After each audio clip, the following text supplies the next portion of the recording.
Baiklah, maaf ya tadi ada lagi gangguan. Jadi pada kesempatan kali ini, terima kasih untuk diluangkan kesempatannya untuk dapat menghadiri uh,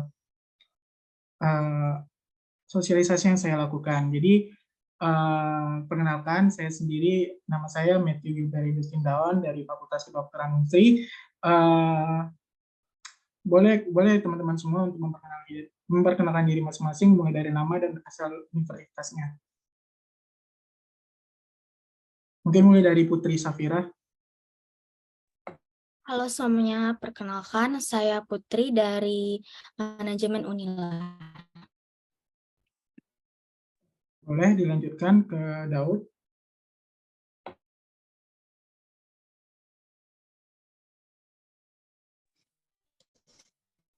Halo semuanya, perkenalkan nama saya Daud Bintang Partogo Raja Gugup dari Fakultas Seni Budaya, Ilmu Budaya.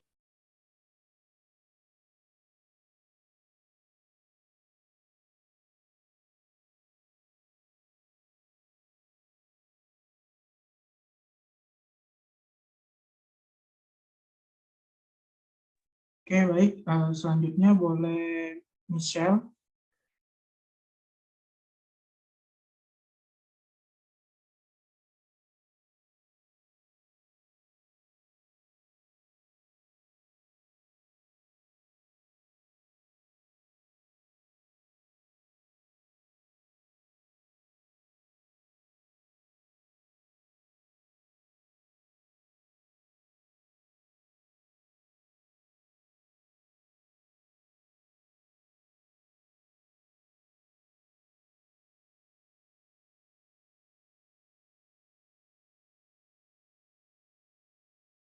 Baik, boleh selanjutnya pada Michelle, boleh perkenalkan diri.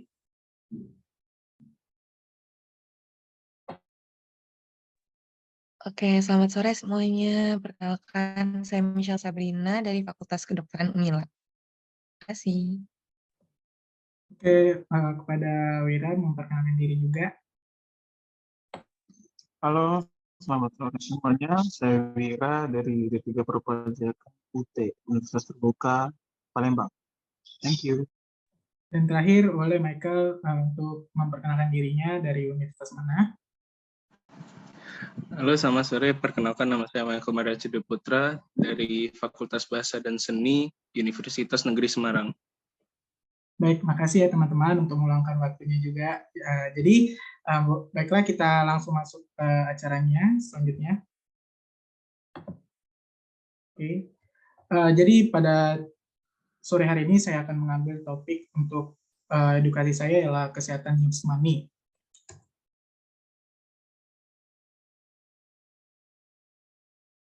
Ada beberapa topik yang mungkin saya akan kutip.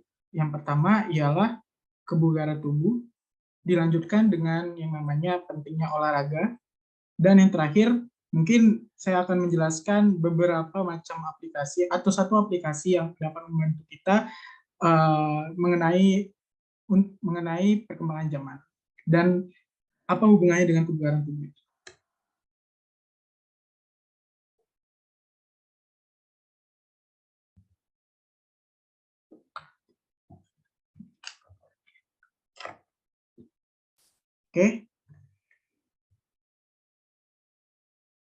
Oke. Saya akan beri waktu pada teman-teman semua untuk melihat tiga gambar ini atau tiga kasus ini selama 10 detik. Apa yang ada di benak kalian mengenai gambar yang pertama, gambar kedua, dan gambar yang ketiga. Dimulai dari sekarang.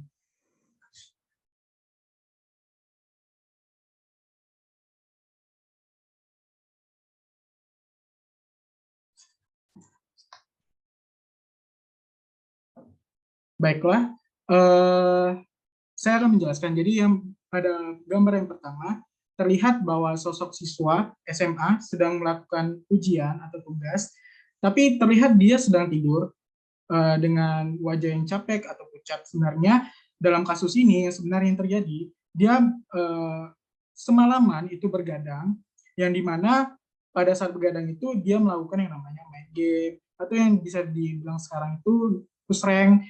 Nah, apa saja sih faktor-faktor atau yang menyebabkan dia yang menjadi penyebab ketika dia melakukan hal itu. Yang pertama, mungkin kita bisa lihat daripada sisi imunitas. Imunnya akan turun ketika dia sedang melakukan yang namanya seperti badannya itu seperti dikerja rodikan gitu. Lalu juga berdampak pada matanya akan terkena radiasi dikarenakan selalu melihat daripada layar HP tersebut. Lalu juga metabolisme tubuhnya juga terganggu. Lalu daya tangkap atau semangat belajarnya pun menurun ketika di kelas. Dan yang terutama adalah otot-otot tubuhnya itu menjadi lemas, tegang, bahkan jenuh. Dikarenakan posisi yang digunakan tetap sama seperti layaknya orang bermain game. Lalu juga yang kedua, apa sih yang di benak kalian ketika melihat gambar ini? Sebenarnya pada kasus ini si wanita ini mengalami yang namanya putus cinta. Ya kita tahu lah mahasiswa sekarang banyak yang sedang lagi asmara-asmaranya atau sekarang sudah lagi putus cinta gitu. Nah, ketika mereka pas putus cinta, itu mereka mengunci diri di kamar. Pada kasus ini, dia mengunci dirinya di kamar. Ya, pada saat di kamar, dia mengalami yang namanya nangis, sehingga di mana matanya menjadi bengkak. Lalu ada juga kalimat anak zaman now sekarang yang namanya overthinking, stres, bahkan beberapa kasus yang daripada stres dan overthinking itu menyebabkan yang namanya gangguan jiwa, jadinya dia bunuh diri gitu. Lalu daripada itu juga sirkulasi udara daripada kamar yang ditempatinya itu terus berputar di situ-situ saja, jadinya perkembangan daripada bakteri maupun patogen-patogen lainnya lebih berkembang cepat, yang menyebabkan di mana dia bisa demam, flu, pilek, bersin. Dan juga pada kasus ini juga bisa otot-otot daripada tubuhnya menjadi kaku, dikarenakan dia cuma di situ-situ aja area geraknya. Lalu juga kita bisa lihat gambar yang ketiga ini. Dari posisi postur belakangnya saja, si pria yang berbaju abu-abu ini mengalami yang namanya sakit pinggang. Kita bisa lihat kalau misalnya dia ini jarang olahraga. Nah, yang menyebabkan kebugaran tubuhnya sendiri pun terganggu. Jadinya otot-otot pada tubuhnya menjadi nyeri-nyeri ataupun sakit pinggang dan lain sebagainya.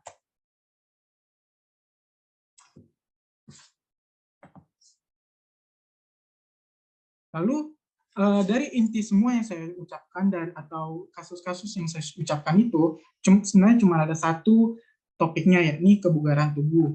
Sebenarnya kebugaran tubuh itu apa sih? Jadi kebugaran tubuh itu adalah kemampuan seseorang untuk menunaikan tugasnya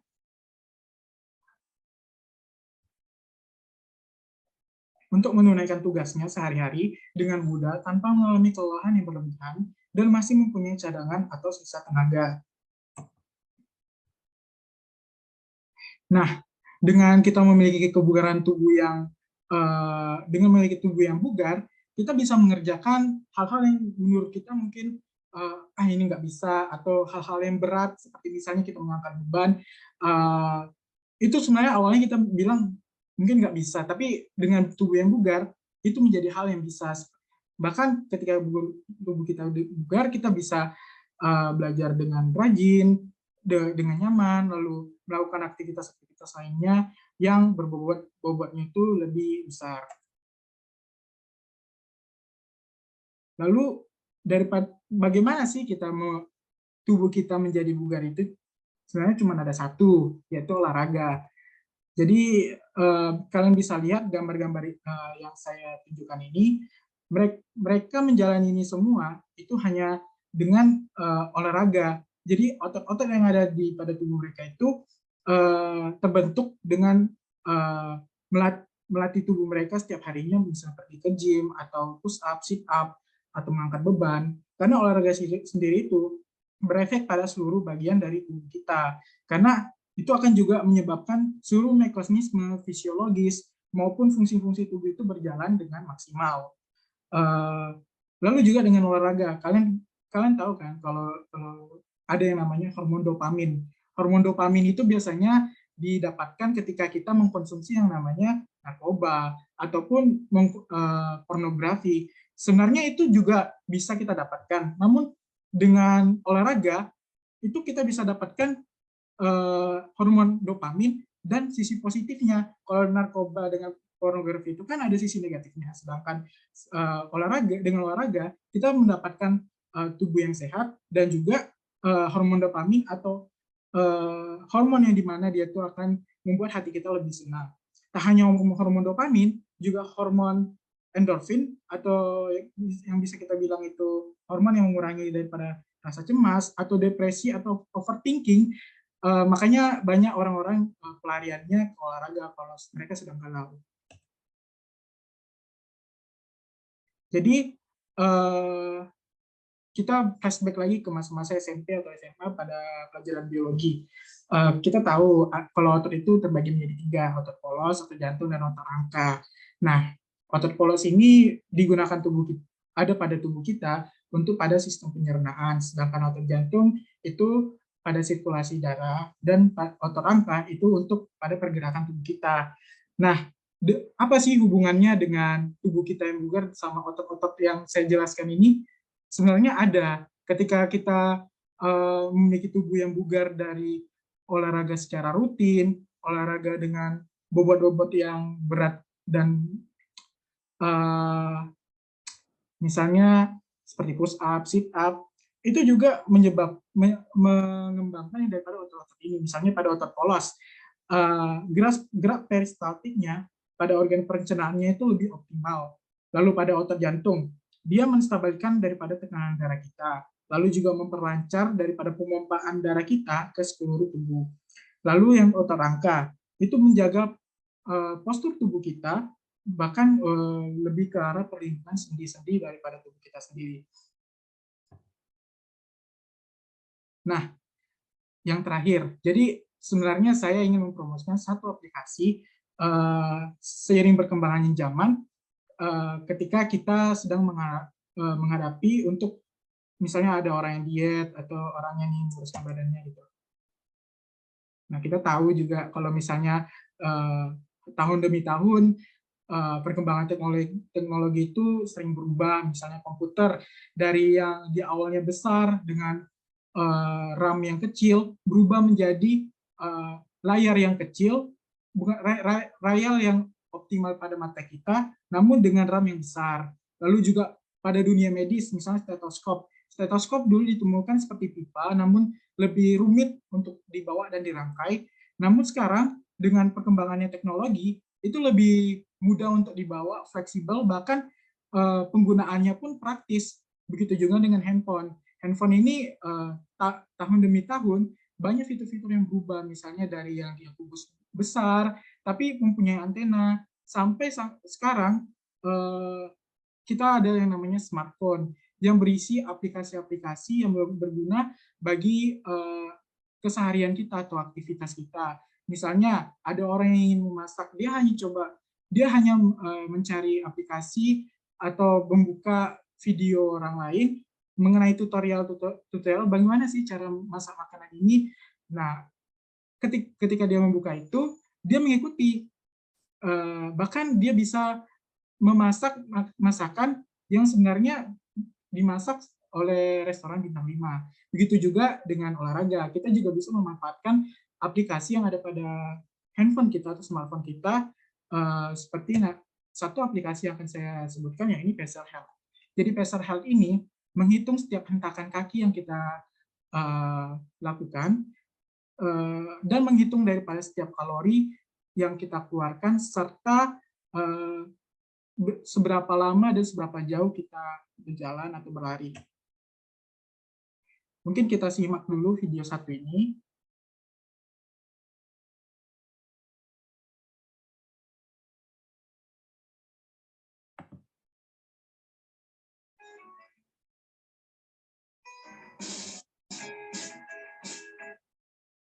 Jadi pada bagian utamanya terlihat bahwa ada yang namanya bagian kaloris, active time, sampai meals, dan today steps. Jadi today steps ini adalah pada hari ini seberapa banyak sih langkah kaki kita, dan ada goals 7.000. Berarti kita sudah menyetel bahwa 7.000 7.000 langkah kaki kita pada hari ini, namun yang terekam adalah sebanyak 1.834 steps, dan juga terhitung seberapa banyak kalori yang kita keluarkan, misalnya 251 kalori dengan waktu 46 menit dan dengan meals dengan 0,8. Nah, bagaimana sih cara menginputnya? Ya, kan input exercise, terus kita pilih type, misalnya walking list really, lalu steps atau goals kita 5.000, lalu tentukan misalnya besok, lalu dimulai jam berapa, ya seperti alarm yang mengingatkan kita untuk olahraga juga. Lalu durasi, misalnya durasi 1 jam 30 menit. 1 jam 30 menit, bisa nggak kita 6.000 hentakan kaki gitu. Nah, lalu ada fitur comments. Jadi comments ini terserah sih, seperti menyemangati saja gitu. Lalu kita juga pada aplikasi ini bisa melihat history. Jadi pada bagian history ini kita bisa melihat, misalnya kemarin kita aerobik, terus kemarinnya lagi kita ada jalan biasa aja. Nah, terus kita ada lagi jalan dengan atau lari. Nah, berapa banyak kalori yang kita keluarkan dan berapa banyak kalori yang kita keluarkan dan berapa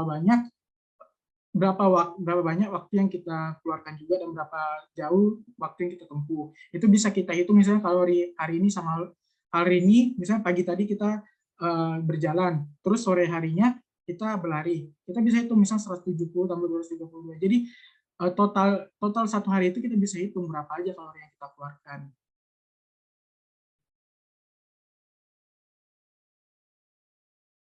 Dan ini adalah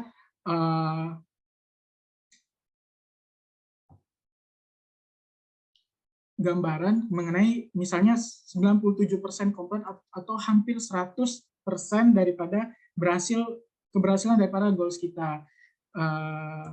Misalnya kalori yang kita keluarkan ini 235 dengan total step kita 6.834 dengan waktu 1 jam selama 16 menit dan dengan jauh 3 menit. 3 miles. Nah, dan fun fact-nya si Pacer Health ini tanpa harus kita lihat terus-menerus, dia ini bekerja secara pasif di handphone kita. Jadi nggak harus kita lihat, kita buka, kita tutup, kita buka, kita tutup gitu.